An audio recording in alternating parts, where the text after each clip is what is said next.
Come and listen to my story about a man named Jed. A poor mountaineer barely kept his family fed. And then one day he was shooting at some food, and up through the ground come a bubbling crude.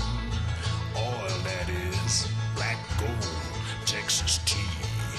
Well, the first thing you know, old Jed's a millionaire. Kinfolk said, Jed, move away from there. Said, California is the place you ought to be. So they loaded up the truck and they moved to Beverly Hills, that is, swimming pools, movie stars, the Beverly Hillbillies.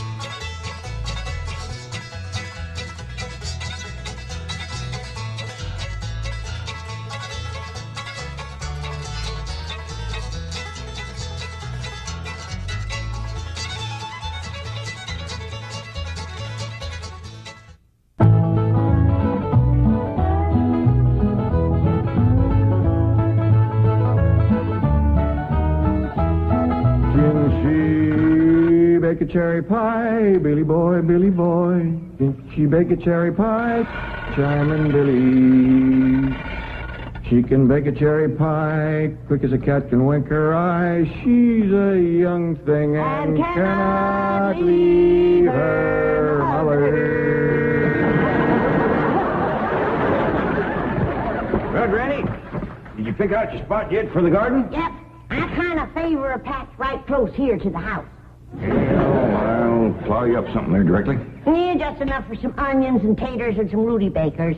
And a few rows of corn. Paul? Morning, Granny. Paul, can I help you with the plowing and the spading? Well, Ellie, I'd rather you put on one of them pretty dresses that Miss Hathaway got you. But, Paul, I can plow better in these clothes. Plowing.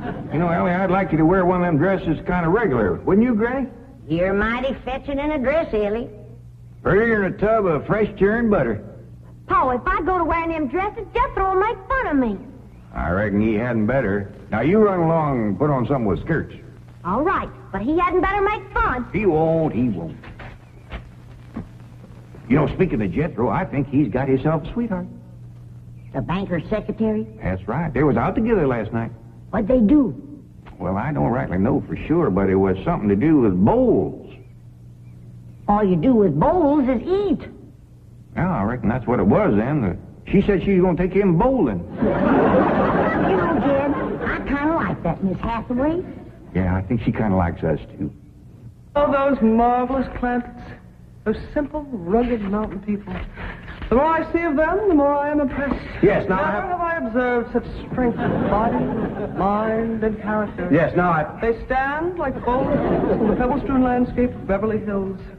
Like mighty oaks among bushes. Like quiet. Now, like I admire them, too. But those boulders need polishing, and we've got to put some city leaves on those oaks before my wife gets back from Boston. Incidentally, in any endeavor requiring physical strength, they are most exceptional. I took Jethro bowling last night. Here's the bill. $3,000. How many games did you bowl? Well, you see, what happened was this. I said to Jethro, Pick up that bowling ball, she says, and see can you knock over them pins down yonder. They's just sticks. Anyway, I snatches up that rascal, draws back, and lets her fly. Did you knock down them pins? Yeah, the pins, the pin boy, the end of the building, a brick wall, and a signboard down on Sunset Boulevard. I bet you Miss Jane didn't do that good. Well, she didn't even try. She just looks at me and says, Jethro, you're strong as an ox and twice as handsome. Ain't no two ways about it, Granny. That city girl is sweet on this boy. I reckon so, the way she's bragging on his looks. You are handsomer than an ox. Thank you, Granny. Cousin Ellie, you're a city girl now. Do you think... You see that, Paul? I told you this would happen if I took to wearing these dresses. You call me that again, and I'll turn you every way but loose. Say nothing but city gal. Ellie, mate, climb it. Get up from there, or you're going across my knee. And Jethro, you're going across mine. What did I do that was so all-fired bad? In that dress, she looks just like a city gal. You did! I reckon we better go out there and see she don't hurt him.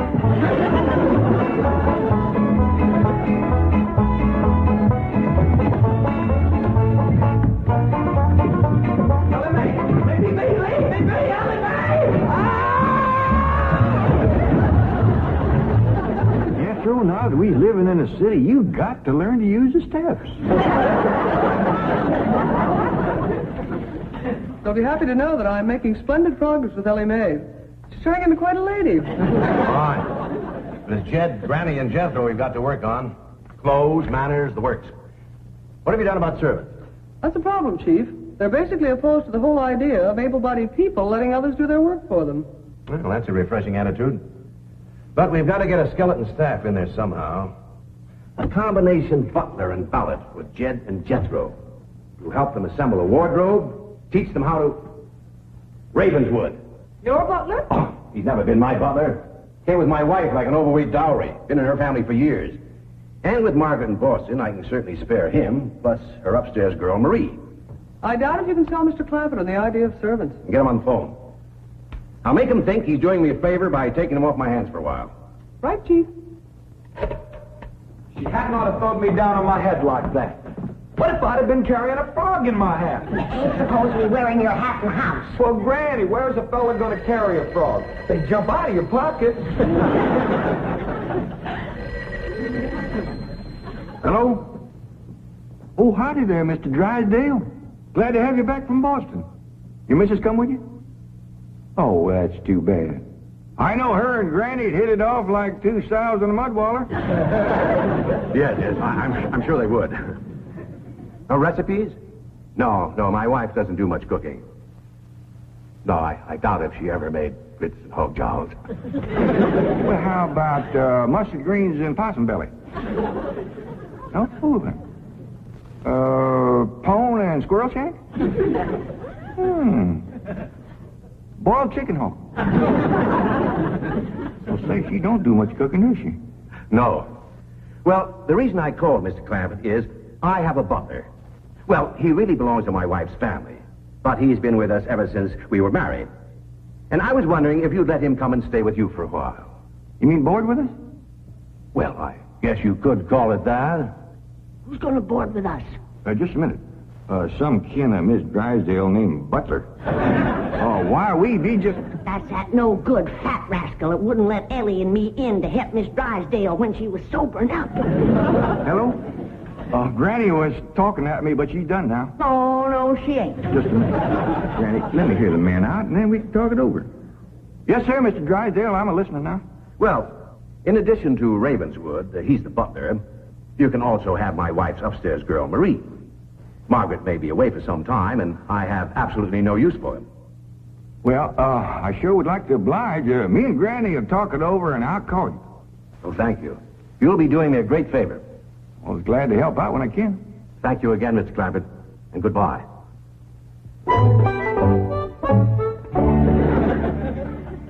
Is somebody coming to live with us, Uncle Jed? Maybe, Jethro, maybe. Why don't you go out and make up with your cousin Ellie? Okay, Uncle Jed. All right, Jed, let's have it. We going to board that butler fella? Well, Mr. Drysdale will take it mighty kindly if we did. He says he ain't got no use for him. I don't like him myself. Granny, you only met him once? Once was enough. I asked him real nice. I said, are you doing for Miss Drysdale that she's feeling poorly? Are you doing the washing and the scrubbing and the cleaning for her? And he looks right down his nose at me and says, Madam, I am a butler. I reckon he is proud of his name. Kind of fancy. Ravenswood Butler. I don't care if it's Stonewall Jackson. And I think Mr. Drysdale has a lot of gall to ask us to take his wife's kinfolks off his hands. Well, now, I'm mighty beholden to him. You know he's keeping my $25 million in his bank, and he ain't charging me one penny to do it. That's his business. You didn't ask him to do it. Well, now, Granny, if it was just Mr. Butler, I might agree with you, but there's a sad side to the story, too. What's that? Well, you've heard of Mr. Drysdale speak of his stepson? That's his wife's boy by her first marriage? The one they called Sonny? Yeah. Well, it seems she's got a girl, too. And there must be something wrong with her. What? Well, I don't know, but they keep her upstairs. No. Yeah. He spoke of her as my wife's upstairs girl. The poor thing. Her name's Marie, and he'd like us to take her and Mr. Butler. Doggone it, Jed. We We got enough to do to take care of this big place without... He didn't say what was ailing her, huh? Well, no, but if you ask me, they ain't eating right over there. No. You know what Mr. Drysdale told me? What? His wife ain't never cooked grits and hog jowl. Ah, go on. That's a fact. Nor mustard greens and possum belly, nor pone and squirrel shank, nor even boiled chicken hawk. Land of mercy. You can't hardly blame Mr. Butler for getting a mite cranky. Man don't eat right, he gets that way. I reckon it won't do no harm to take him in for a spell. Granny, for such a little woman, you got an awful big heart. Well, I feel sorry for the poor girl. But the first time that fancy pants Mr. Butler looks down his nose at me, I'm gonna chuck him in the cement pond.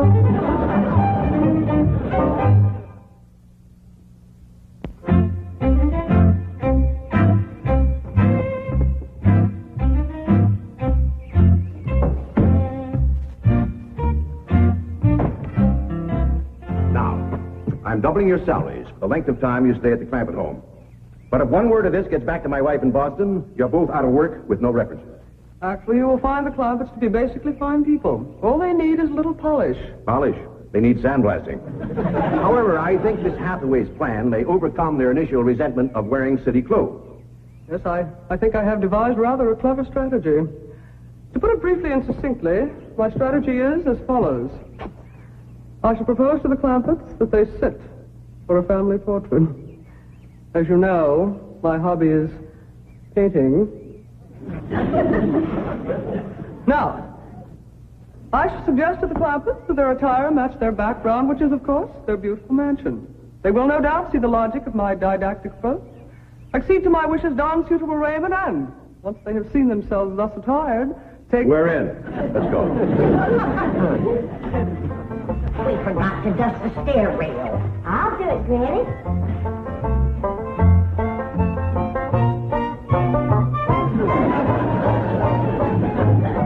Right.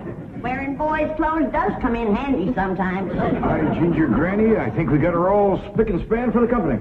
They ain't a speck of dirt no place. Can I go swimming now? Me too? As soon as we help Granny clean up the kitchen.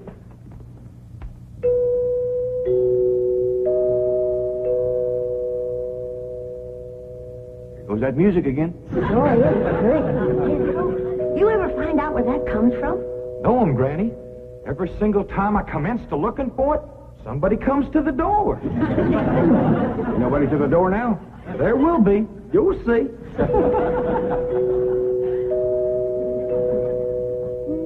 Doggies, that's nice. Don't pitch in and see can we find it. You're wasting your time.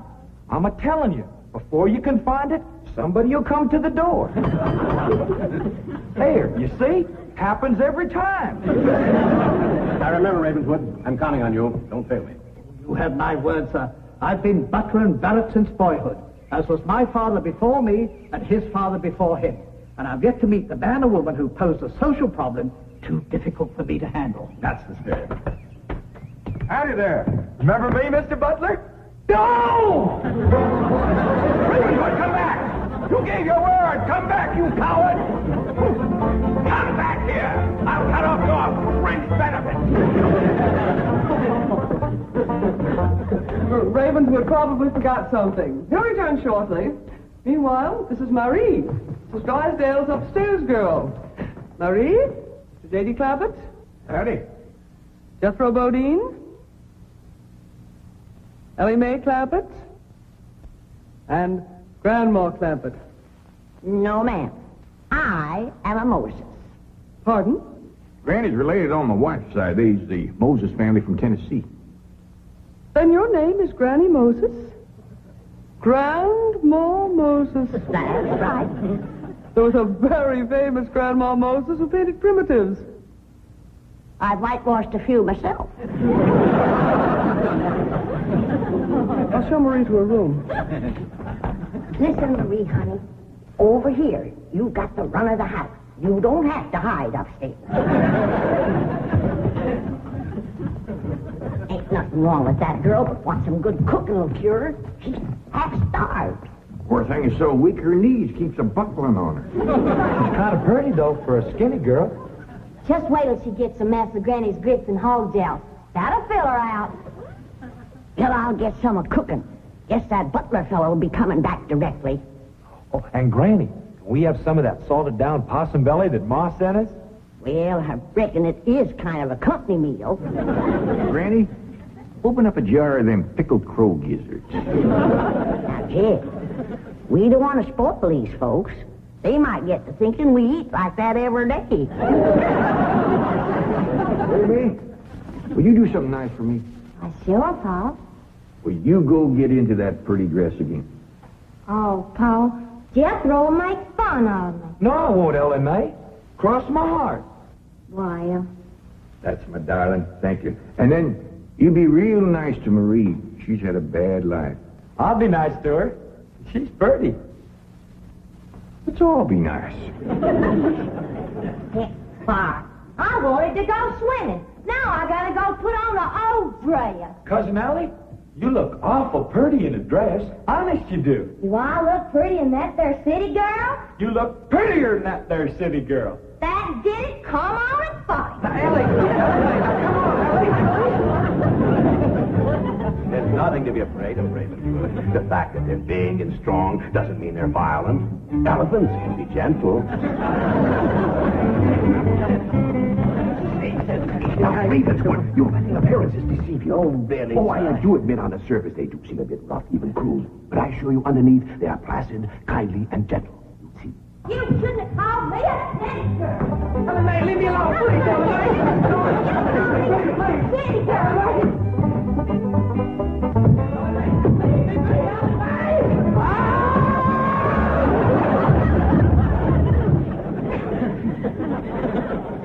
Mr. Butler, don't never say anything nice to that girl.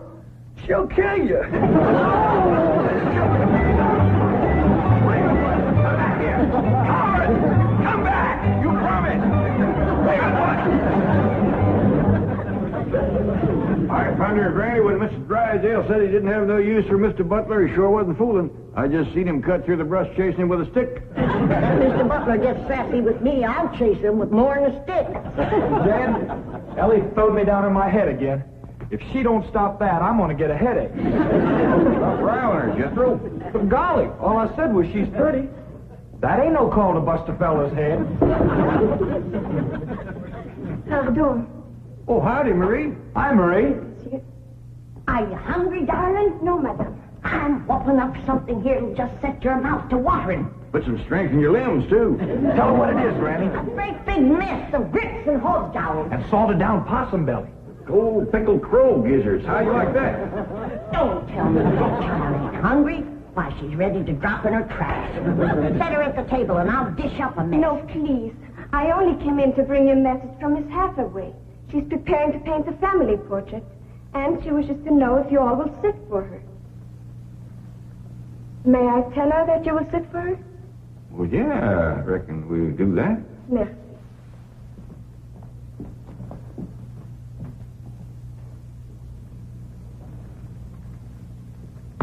Well, let's get at it.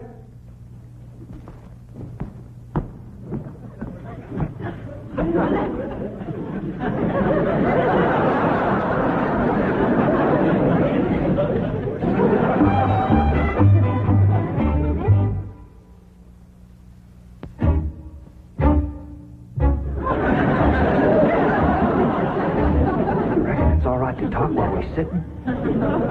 Yeah, I reckon. I found out something about Marie. What? She's scared of Mr. Butler. How'd you know? I asked her to go swimming with me, and she says he wouldn't allow it. What business is it of his? That's what I said. And she says he's a butler, and I'm just an upstairs girl. And I got to do whatever he says. We'll see about this. Oh, dingies. Let's hit Mr. Drysdale, find him, and give him a whooping. Oh, Kitchen Granny. Now, Ellie, you go put a dress on like you promised. Uncle Jed, I'm going swimming. If I see him, I'll fetch him in. Don't go jumping in with your clothes on again. Well, I won't, Uncle Jed. Miss Hathaway, she gave me a present last night. She says it's something special for her to go swimming in. What'd she give you? Oh, pair of trunks. You go swimming in a cement pond. Boy, it's too big to go swimming in a trunk. Ed? In a pair of 'em. I got a feeling that Mr. Butler feller is going to be trouble. Yeah, we can handle him. Well, I still say that I think Mr. Drysdale has a lot of nerve to ask us to board his wife's relations. Maybe he just fed up. Man can get awful tired of having his wife's kin underfoot all the time.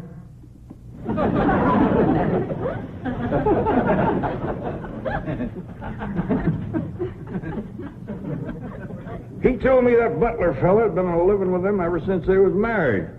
I declare some in-laws latch on to free room and board like leeches. It takes a mule kick to jar 'em loose.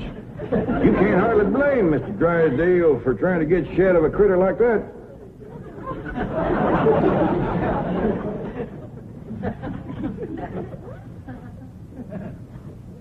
Is that the way you feel? You bet it is. I'll see how fast I can get packed. I'll get out from underfoot just as quick as I can. No, Jeff. I know when I'm not wanted. It don't take no mule kick to get shed of me. Darnation, Granny, I wasn't talking about you. We couldn't get along without you. No, Jeff. I'm just a burdensome old woman. No good to nobody. Why don't you throw me down the well? Go ahead, pick me up, carry me out to the well, and throw me in. Stop talking like that. Uncle Jed! Uncle Jed, look there! I caught him. Mr. Drysdale, he gave out, but I caught this fat little rascal. What are you doing? You going to whip me, Granny? No, Jethro. I'm going to get thrown down the well. Why don't you throw us both down the well together? We're just no good leeches, both. Mr. Butler, I'm sorry Jethro got a mighty rough with you. He don't mean no harm. He's just an overgrown boy. Now, we'd all mighty pleasure to have you come and stay with us, and as long as you behave yourself, won't be no trouble. Oh, I'm Jed Clampett. Sir. This here's Granny. I reckon you and Jethro done met. Yeah. Sir. Oh, and this here's my daughter, Ellie Mae. Enchantée, mademoiselle. Vous êtes très belle, très charmant, très ravissant. Don't you dare use them kind of words to a lady. What do you say, Granny? I ain't sure, but it sounded dirty. Your daughter was pretty and charming. Oh, you're so different from all the others. You're like a beautiful city girl. He had not have said that. Oh, Mary, Oui, Miss Jane. didn't you say the Clampetts had agreed to sit for their portrait? Oui, they said they would do it. What is it? I believe it to be self-preservation, madam. No!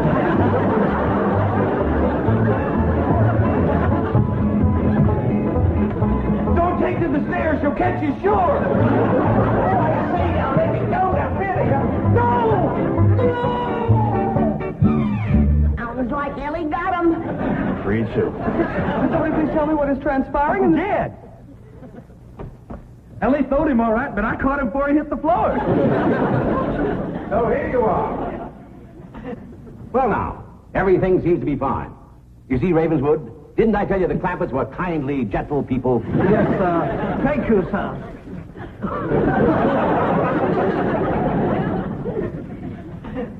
We're going to have to feed up both of them, Granny. His knees is buckling, too.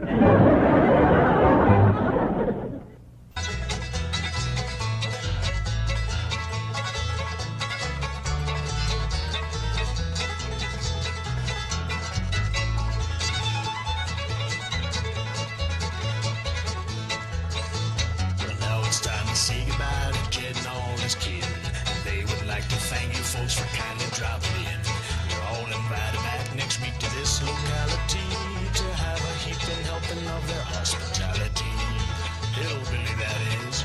Set a spell. Take your shoes off.